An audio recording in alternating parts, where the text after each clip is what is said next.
Hello everyone, welcome back to the channel and welcome back to another Battlefield 2042 video. Now for today's video, we're going to be going over a little bit of news that came out today for Battlefield 2042. Battlefield had a couple interesting tweets today in regards to like the future of the game and what we're going to expect here within the next couple of days / weeks. And I want to talk about some of the bug fixes that have already been addressed from the beta. So getting into the first tweet from Battlefield, they said tune in tomorrow to discover Battlefield 2042 Hazard Zone, an all-new high-stakes multiplayer experience. So up until this point, we haven't really gotten any information on Hazard Zone. We don't really know hardly anything about it other than speculation and rumors.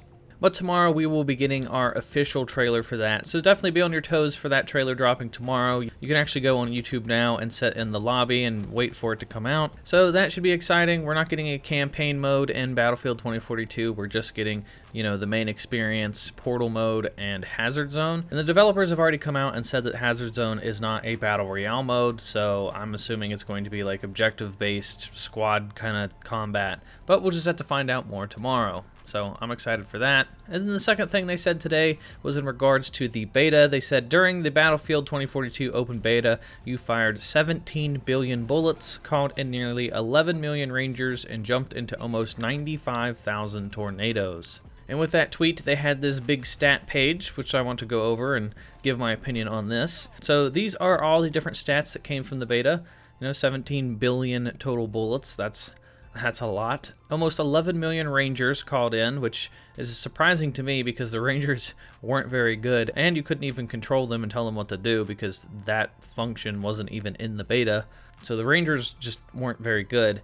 Then we have the top 5 most fired weapons, which isn't really a surprise to me. We have the M5A3, which was the assault rifle, the LCMG, which was the light machine gun, the AK-24, which was the second assault rifle, and then the PBX-45 and the K-30 were both the submachine guns.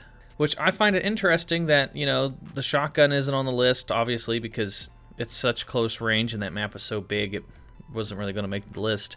But the sniper rifle didn't make the list. Probably has something to do with the fact that you can't change the zero-in distance on your scope, so it's really hard to snipe in Battlefield 2042.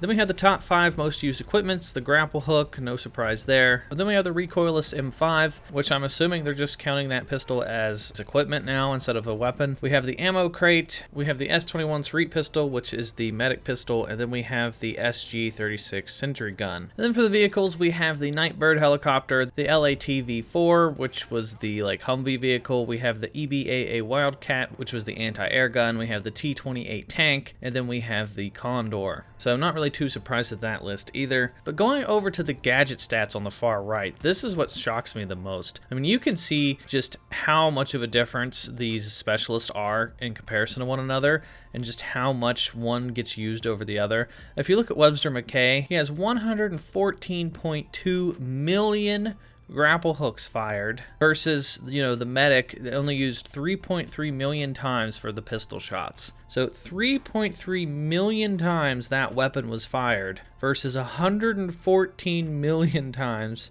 for the grapple shot. So this just goes to show how little people were actually using the syringe pistol and the medic class in this beta. And I'm willing to bet that some of those 3.3 million, most of those are probably just shooting yourself in the foot to try to give yourself some extra health. So I doubt that most of those shots are even used for teammates. Then we have 30 million sentry guns deployed and 8 million recon drones deployed. Now I can kind of understand the recon drone because you have to drive it around and it's not normally a gadget that is going to see a lot of combat action, but the fact that there was more recon drones deployed than there were actual bullets from the pistol from the medic class is just really pathetic. And that just shows me that they need to completely redesign the medic class because it is struggling. And then something else I want to talk about is that a lot of people have had their frustrations with the beta, but the developers have been semi-quiet on Reddit over the past week or so, but there have been some things that they have acknowledged that have already been fixed since we got our hands on the beta. These things were fixed behind the scenes, and these have been fixed for the main game that didn't quite even make it to the beta. So Peanut Man AK-47 made this image, and he went through and took all the different things that the developers said and he combined it into this list. So the elevators have been confirmed to be fixed. You know, no more glitching elevators where you ride up and your character will clip through the elevator. The proper points for capturing ammo supply, transport assist, squad spawning on you, and things like that are fixed. They're working on the problem where you push the same button to pick up guns as you do to revive. So hopefully when the full game comes out, we aren't going to be swapping weapons constantly. We can actually pick up our teammates. That was a big problem. There's more penalties to sliding constantly and more penalties to jumping constantly. So this will hopefully get rid of the bunny hopping that you've probably seen. If you didn't know, there's a glitch where you can use the grapple hook and you can make yourself skid across the ground like 100 yards, and it's just completely broken. It looks ridiculous. They've confirmed that being able to customize guns and specialists outside of the matches will be available at launch. It was just disabled in the beta. So if you're at the main menu, you can change the way your character looks and change the weapons and the loadouts and all that stuff. So you don't have to worry about that.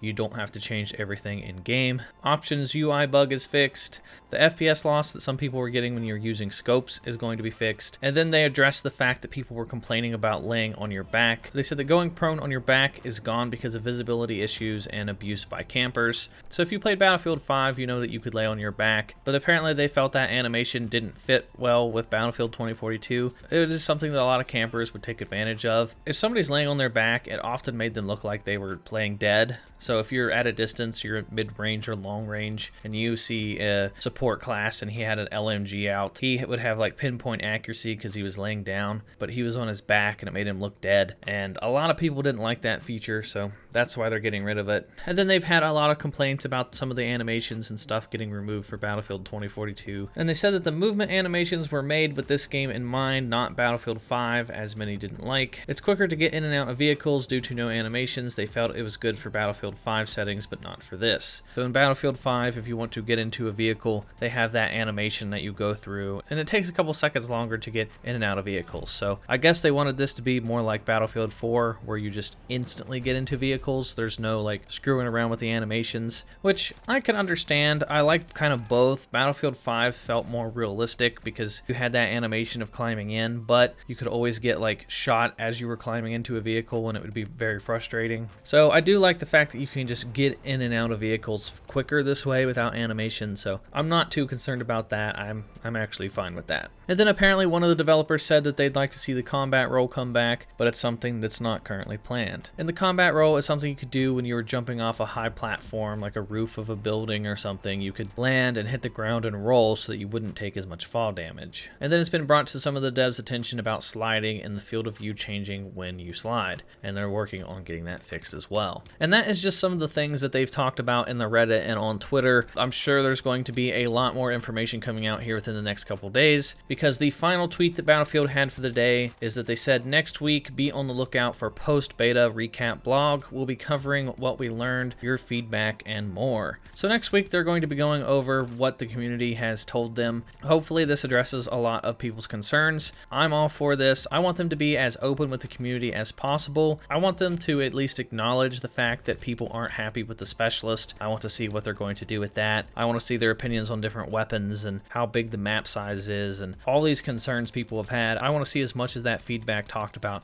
as possible. So stay tuned next week for that. I will keep you guys updated. I will have tons of videos from here till then. So if you guys don't want to miss out on any Battlefield news or updates, be sure to hit that subscribe button and hit the bell for notifications. If you guys want to join the channel's Discord and join the discussion, the link to my Discord is down in the description down below. And if you want to follow me on Twitch, I stream on Twitch at SwanyPlaysGames Live. And that is going to do it for this video, everyone, and I will talk to you guys next time.